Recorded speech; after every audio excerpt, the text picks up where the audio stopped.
title today is From Data to Results. First thing I ask your clients when we first see them is, why do clients buy from you? And I tend to get a sort of selection of responses there, which are probably quite familiar to a lot of you. I just want to change that by actually changing the subject entirely. Go from legal sector to airline tickets, okay, for one moment. Because if you actually ask people why they buy airline tickets, you may think the airline industry will say all these things, and it's none of those at all. Okay. And I just want to explain this using a sort of British Airways story that I heard a few years ago. So 1981, BA, bloody awful. It was Margaret Thatcher can't sell it. She's trying to sell all the telephone systems and the water boards and the rest of it. And in the 1990s, it turns into, well, so they say, the world's favourite airline. It's profitable, it's listed business, and it's respected. Now, the reason for that, or one of the reasons for that, was John King came to BA in 1981. Now, his background, the closest I could get to the airline industry, was that he was the chairman of Dennis Group, and that's about the closest you get to an airline. So he joined BA, and he wanted to know what the critical success factor was for that business. So he employed a whole load of consultants, and they came up with this answer. No flight will be more than 2 hours late arriving at its destination. So for someone like myself, an FD, I'm expecting some kind of financial parameter in there. And they said, no, this is your key success factor. If you get this right, your business will turn around. So probably just like now, stunned silence in the room. So they went on to explain, first of all, you've got a load of passengers. You do a deal. They'll give you some cash. You've got to do something in return. You're going to fly them to a destination. And they said, yeah, well, we know that. That's straightforward. He said, yeah, but there's a key missing part of that. You've agreed to do that by a certain time on a certain day. That's what they're buying. Basically, it's A to B. And it's philosophically, that's what the business is about, getting passengers from A to B. So if we go back to the idea of buying an airline ticket, it's none of those. It's these reasons. That's why people buy airline tickets. I think the last time people bought an airline ticket to fly in an aircraft, to basically fly from A to A, was 2003. That's when last year Concorde flew. Everyone go out for Bay of Biscay, bit burn round, see a little clock on a bulkhead, say 2.0. Everyone cheer, glass of champagne, fly back to Heathrow again. Okay? Nowadays, everyone's going somewhere for a purpose. If you don't get them there on time, on that day, those things get ruined. Okay, so A to B experts today, these guys. Okay, 30 years on, the model is still valid, albeit they've got a different dynamic to it. So in terms of go back to these, it's A to B, and these are the reasons why people buy from us. Now, I appreciate in the room, a lot of you will think, well, yeah, this is straightforward. But if you actually think about how you communicate this to fee earners and down to the levels, they're interested in the law, into the argument, the technical debate about the piece of work they're doing. In actual fact, got to sort of take it back, right back to basics and remind everyone what we're doing for our clients. However, the legal sector is worse than the airline industry. At least they get paid first, up front. We only get paid at the end when we actually achieve getting them from A to B, and they're happy about it. So how many times do you get age debt lists? Because effectively there's a silent protest going on with the clients because they're not happy about you getting them from A to B. So changing the perspective, get back on track, John. This is an MI discussion. So most MI law firms are geared on what is in it for us. So how many fees have been billed? How many matters have been opened? Where's my money on age debt? Where's my money in WIP? How many hours have my fee earners done for me this month? Whereas a lot of MI reports operationally should work on the basis, have we got our client from A to B yet? So the idea is, are we there? So talk about implementation chain. So effectively start off with granular data. As I said, we've probably got that in abundance in all law firms. Then we've got information, so paper reports, Excel dashboards, Katchr, screenshots, rekey. Again, there's probably a lot of abundance of that. Then we start to get into the two final bits where the gap starts to occur.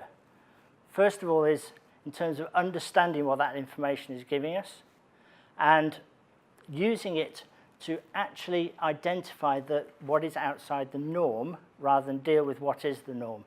So it's finding the questions, the outliers, the exceptions, the variances, even the good practice. Someone mentioned earlier, someone recovered 130% on a file. Great, what happened? Why not look at the good news?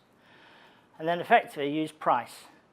Is to prevent bad habits, to resolve issues, to improve, to control, and most of all also, and I do say this to a lot of firms, is use your MI to encourage people. Don't just use it as a stick to beat them with when they're failing on a target, or it's a case of use it. That's identifying someone in need, someone who needs help. And with a little bit of encouragement, they can improve. And then the little sort of, I suppose the bars at the bottom indicate sort of, the lessening degrees of what firms see. So, just as an example, where to start. So, okay, at the beginning, matters opened, and I appreciate there's been presentations today about marketing and the rest of it. But matters open is the second rule of business. First one being find a client. Second one is get an instruction off them. Okay? And I suppose one of the rules in terms of operational is determine what has happened to these items. So a matter opened, in my view, is an opportunity to earn a fee. Yep, that's the contract. You get me from A to B, law firm, I'll pay you a fee. So there's an opportunity. So what's happened to these instructions? So look at the traditional matters opened report. Okay, slightly quirky method, but it's branch and department analysis, lots of numbers. I'm an accountant, I like numbers, but to be honest, that really doesn't tell me a lot. Maybe someone's got a question there. Why a private client doing so well? That's because they've taken on some new fee earners. Why is PI doing badly this year? Well, because we've taken a conscious decision to step back from the sector. But apart from that, it doesn't really help. So let's put it on a graph. Well, now this is a little bit more meaningful now, in the sense that we can now see the black line is for this current year, it's flat, actually shows the average for last year. And looking at the orange dotted line, we're ahead of last year, so that's great. And the trend is slightly up and away from that black line, so things are getting better despite a little hiccup there. So that's great. But again, in terms of getting A to B, that MI doesn't help anyone. So, what can we do? So here's a sort of rough shot of a Katchr screen. So you take the same graph, but add some more detail to it, and you start to see what happens. So this is what I call matters open by status. So if this is the last 12 months, so black means the file opened and closed. So basically in April, this fee earner, which is this first bar, opened 12 files. Okay? Red means they haven't actually put a bill on those files. Yellow means they've billed them but haven't closed them. Grey means they've closed and billed them. Okay? So you can go through this, and it looks like a couple of files in June and July. They've closed them, and they've not raised any bills. Effectively, they're dead. Now, if you start to look at it from the perspective of different departments, because not one size fits all. So let's assume for 1 minute this is a graph of the last 12 months of matters opened for a fee earner who does nothing but wills and LPAs. So draw an imaginary line in your chart, which effectively says, let's just say this is to March. Let's assume we're in April now. Let's look back.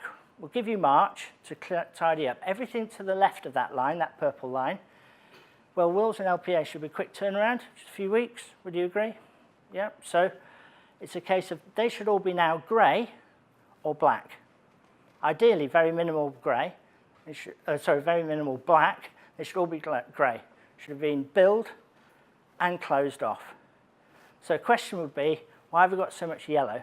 And why have we even got any reds at all on there? Because it should have been done months ago. So it's a case of now you're giving a picture to a fee earner on case progression. Why have these matters not progressed to their conclusion in an expected amount of time? And then obviously with something like Katchr, you could then drill down on individual colours and parts of this chart and investigate those particular matters. Likewise, you can move the line back a few more months and you can talk to a residential conveyancing fee earner and say, right, well, I'll give you 4 months grace to get through cases. So anything to the left of that line now, again, that should be grey or black in this particular case. If not, why not? And you can start to use this pictorial view of the world, or their world, to understand how to progress cases forward. Because at the end of the day, you don't get paid until the work gets done. So go back to that chart earlier in terms of the implementation chain. So here's some pertinent questions to be asked. You know, why are there more yellows? So yellows and reds more than 3 months old? Why are there so many dead files? Is there someone, you know, what's going on in this file? Why is it we keep opening these opportunities to raise a bill, earn a fee, and then shut them and don't take that opportunity? Is it a fundamental issue with the fee earner, the department, the method? Or is it, you know, they're opening lots of admin files for whatever reason, like, for example, retentions, and we're kidding ourselves, thinking we've got all this volume and opportunity. In actual fact, that isn't it, and we need to refine our MI further so we see the true underlying point. And then is what I call cohorting. So effectively, you look at each month, and you can then start to look at recoveries for all the files you opened in March last year. What was the average price? If you haven't shut the file and closed it, files can still move.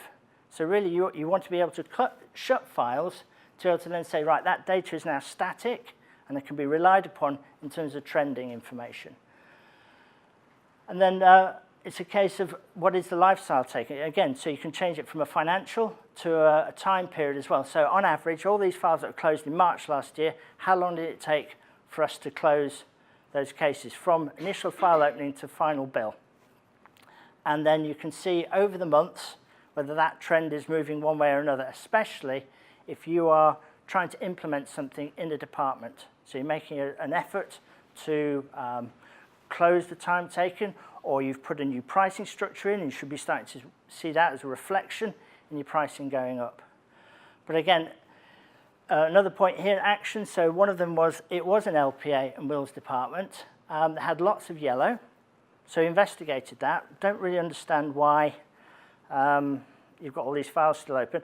And then you looked at the age debt list, and a lot of them appeared on there because they asked for £100 up front and the £100 when the case was finished and the will was given out.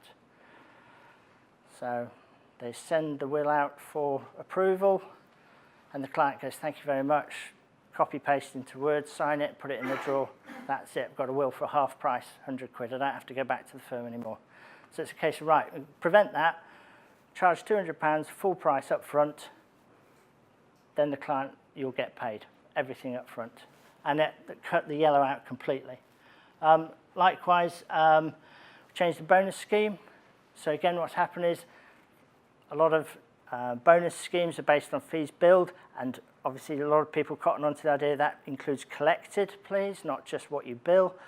But what it didn't include was file management. So it's a case of, as long as I get the file money collected, I'll then shove that file in the corner and worry about closing cases later. So we changed the bonus scheme to include housekeeping. So anything that's green or grey in this chart, you'll get a bonus for, but you won't get anything if it isn't shut.